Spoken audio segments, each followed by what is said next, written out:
Hello everyone, আবার একটি নতুন রেসিপি নিয়ে আপনাদের মাঝে উপস্থিত হলাম।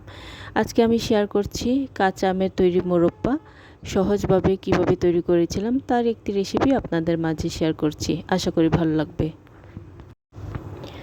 প্রথমে আমি আস্ত আমগুলো ভালো মতো ধুয়ে নিলাম, পরিষ্কার করে নিলাম। তারপর মাঝখান বরাবর আমগুলোকে দুভাগ করে নিলাম, মানে একটি আমকে দুটি অংশ করে নিলাম। আর মাঝখানের যে পাতলা সাদা আবরণটি, আমের মাঝখানে পাতলা আবরণটি সাদা অংশটি আমি এটা প্রত্যেকটা আমের আলাদা আলাদা করে ফেলে দিলাম। খেয়াল রাখবেন, আম যখন মোরব্বার জন্য নির্বাচন করবেন তখন শক্ত আটিযুক্ত আম আপনারা নেবেন। তারপর আমগুলো থেকে আমি এভাবে খোসা ছাড়িয়ে নিলাম পরিষ্কার করে। খেয়াল রাখবেন আমগুলো যেন পরিষ্কার খোসা ছাড়ানো হয়। তারপর আমগুলো আমি এভাবে একটি পাত্রে নিলাম। এগুলো আমি এখন পরিষ্কারভাবে ধুয়ে নিব, অনেকবার ধুয়ে নিব, 4 থেকে 5 বার। তারপর আমগুলো একটু কেচে নিতে হবে। পরিষ্কার করে ধুয়ে নেওয়ার পরে আমি এভাবে কাঁটা চামচ দিয়ে কেচে নিচ্ছি, মানে ছিদ্র ছিদ্র করে নিচ্ছি। এই কাজটি খুব সুন্দর করে করতে হয়। আপনি যত নিখুঁত ভালো করবেন, ভালো মতো কেচে নেবেন, আপনার মোরব্বা তত সুস্বাদু এবং সুন্দর হবে। তারপর আমি একই পদ্ধতিতে বাকি আমগুলো সবগুলো এভাবে কেচে নিচ্ছি। বেশ কিছু সময় লাগে। আমার এখানে 2 কেজি আম আছে। আমার বেশ সময় লেগেছিল, কারণ আমি কাঁটা চামচ দিয়ে করছিলাম।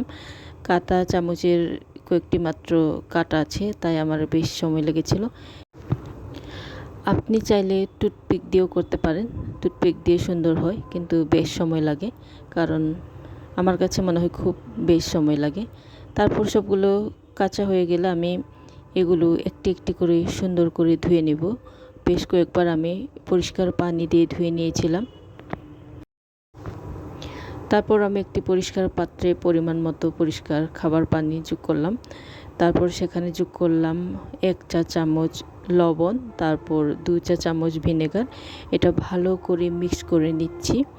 তারপর যে রেডি করা আমগুলো আমি এখানে একে একে সবগুলো ডুবিয়ে রাখবো 4 থেকে 5 ঘন্টা।